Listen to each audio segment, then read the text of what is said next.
ولید صاحب، جو پل ڈیٹ کی رپورٹ ہے بعض نکات میں آپ کے موقف کی تائید میں جاتی ہے، بالکل جی۔ تو آپ کا رد عمل کیا ہے اس کے اوپر؟ اس کو بنیاد بنا کے کیا کورٹ میں، سپریم کورٹ میں جائیں گے، کیا کریں گے؟ اس کو اس طرح کی چیزوں کو اور اس طرح کے حقائق کو جو انہوں نے بھی، میں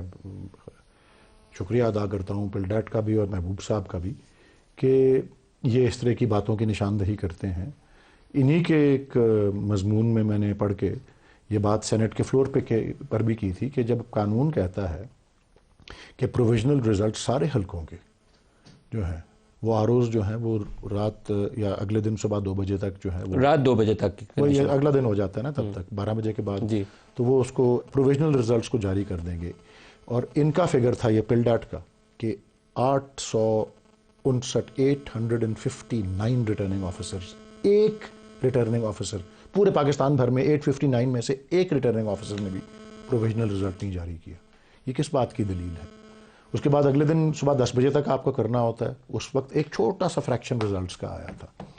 تو ظاہر ہے پھر اس طرح کی باتوں پہ انہوں نے تو کہا ہے نا محبوب صاحب نے کہ جب یہ اس میں اور زیادہ مشکوک کر دیتا ہے۔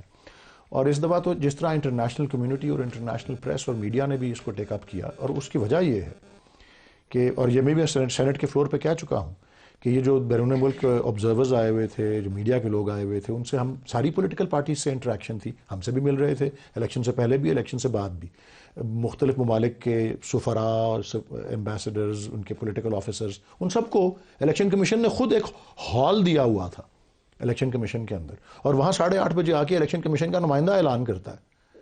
کہ جی آپ لوگوں میں سے کسی نے کوئی ادھر ڈنر ونر کرنے جانا ہے یا کوئی سیر سپاٹ جو بھی کرنا ہے، رات کے 2 بجے تک یا رات کے 3 بجے تک تمام رزلٹ ڈسپلے ہو گئے ہوں گے۔ یہ وہ اعلان کر کے گئے ہیں۔ اب آپ سمجھیں، وہاں کوئی بیٹھا ہو، کوئی بھی ہو، زید ہو، بکر ہو، کسی ملک کا ہو، وہ کیا سمجھے گا کہ یار یہ کوئی مذاق ہے؟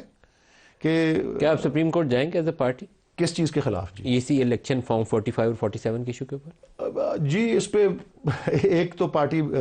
ایک پٹیشنر تو پہلے ہی آیا تھا، وہ کہیں انگلستان چلا گیا ہے، اور وہ جو بھی ہے ہماری طرف سے انفرادی سطح پر تو سب جو گریوڈ کیا سیاسی جماعت درخواست کرے گی اس کے اوپر؟ As a political party I think so, ایک آئی تھنک درخواست ہو بھی چکی ہوئی ہے، اور وہ سپریم کورٹ ہی میں ہے، کیونکہ پی ٹی آئی کی طرف سے؟ جی پی ٹی آئی کی طرف سے ہی ہے، اور وہ کیونکہ ایک بریگیڈیئر صاحب کوئی تھے، ان کا کچھ ایسا آپ کو بریگیڈیئر علی نے جو دی تھی نا، وہ تو انہوں نے پارٹی نہیں ہے نا، وہ نہیں، وہ آئے ہی نہیں نا پھر، اور پھر وہ لیکن کیا سیاسی جماعت اس میں جی جائے جی گی؟ جی ایز اے پولیٹیکل پارٹی یا کسی پولیٹیکل، ہماری کسی ممبر نے ایک سپریم کورٹ میں آلریڈی ایک اور درخواست، مجھے اب ذہن میں نام نہیں آ رہا پٹیشنر کون ہے، بٹ وہ اگر پی ٹی آئی کی طرف سے ایز اے پارٹی نہیں بھی ہے تو ایک پٹیشن موجود ہو گئی ہوئی ہے،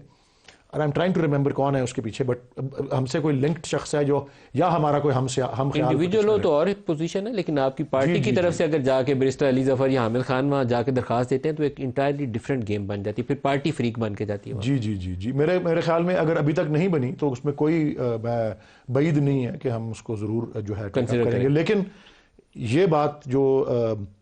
محبوب صاحب نے کی اور ان کی جو رپورٹ ہے کہ یہ شفافیت کے سکور پہ سب سے کم آنے والا الیکشن ہے حالیہ الیکشنوں کے اندر، اور اس میں ایک اور بات بھی عرض کر دوں، جس طرح بک صاحب نے ابھی کہا کہ 10-12 الیکشن ہوئے ہیں اور چلیں پہلے والے کو چھوڑ کے 11 میں سب نے یہی الزام لگایا ہے، تو بھائی صاحب اگر کسی نے الزام لگایا اور واقعی ایسا کچھ تھا اگر، تو کبھی نہ کسی الیکشن کمیشن کا، نہ کبھی کسی نگران حکومت کا کوئی احتساب ہوا ہے، تو اس سے تو نظر یہ آتا ہے کہ قانون کا خوف اور احتساب کا ڈر تو ہے ہی کوئی نہیں۔ 13 میں تو جوڈیشل کمیشن بنا تھا نا، 13 میں جب آپ لوگ پروٹیسٹ کر رہے تھے تو سپریم کورٹ کا جوڈیشل کمیشن بنا